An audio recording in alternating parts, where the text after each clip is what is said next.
Hello guys, nandito naman tayo at syempre, good morning muna dyan, good evening rito.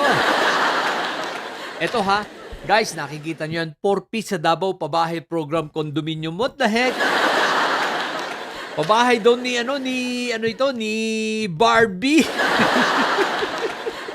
Nangarap na naman ng mga didilis at gumawa na naman ng fake news. Okay? Ang pabahay pong ito ay maliwanag na ito po ay kasama dun sa 4PH. Hindi po ito 4-piece pabahay.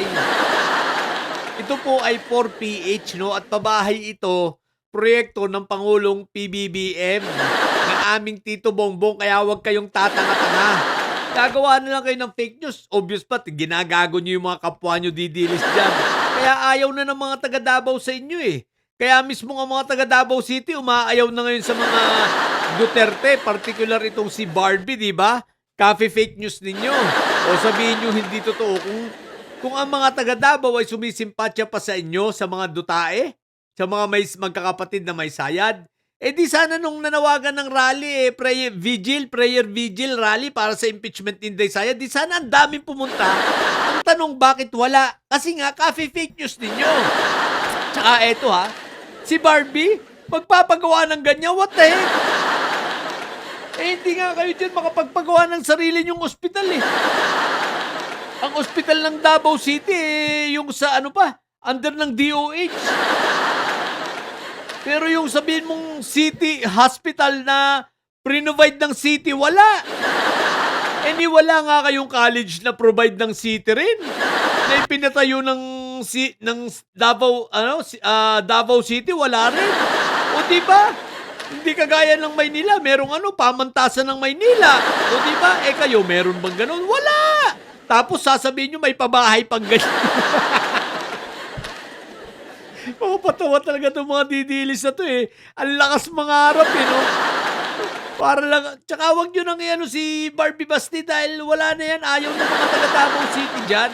Akala nyo ba gusto ng mga taga Davao City kay Barbie? Eh kung gusto ng mga taga Davao yan, eh bakit si Fentamo yan tumakbo sa pagka-mayor? Dahil alam na itong si Barbie eh hindi mananalo. O di ba? Kaya nga nagpasaklolo kayo kay Fentaboy dahil alam nyo si Barbie, hindi yan mananalo sa pagka-mayor ng Davao City. Eh paano mananalo yan? Eh pumapasok ay alas 4 ng hapon, umaalis sa opisina alas 5 ng hapon, tapos diretso sa mga baklaan, diretso sa mga gay bar. O di ba ga? Tapos si Yutman sa bar naman. Ito si Barbie sa gay bar. At manlalalaki. O di ba ga?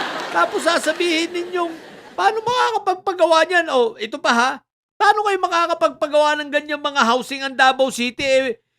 Namamalimos nga ng 10 bilyon na tulong. Galing sa national government ang Davao City ha. Tandaan ninyo ha, 10 bilyon. Taon-taon hinihingi ninyo galing sa national para iayuda dyan sa Davao City. Paano makakapagpagawa ng ganyan? Parang yung labas lang no? Yung libreng sakay no? Talagang inangkin nyo rin Anyway, iilan lang naman kayo naglulukuhan at iilan lang naman ang naniniwala sa inyo. Di ba? Yan sa mga ka-BBM ko O mga taga Davao City, project yan ni PBBM. Kahit yung iba sa inyo, talagang binabalahura si Tito Bongbong namin. Kita nyo naman, nagpagawa pa ng pabahay na ganyan. Ibig sabihin, hindi siya namimili at walang galit sa inyo, mga taga Davao City. Kayo lang naman ang balasubas kay Tito Bongbong So, yung mga makakatanggap niyan sa inyo, congratulations sa inyo. Tama nga yung title dito, 4-piece sa Davao. Karamihan naman ng mga katanggap dyan, mga 4-piece naman talaga. Pero hindi po yan paggawa ni Barbie. Hindi yan project ng Davao City. Kasi nga, eskwelahan nga, hindi kayo makapagpagawa, ganyan pa. Diba? Isang school nga, university nga, hindi kayo makapagpagawa. Hospital na lang! Hindi kayo makapagpagawa ng sarili nyong hospital, mas papagawa pa ng ganyan.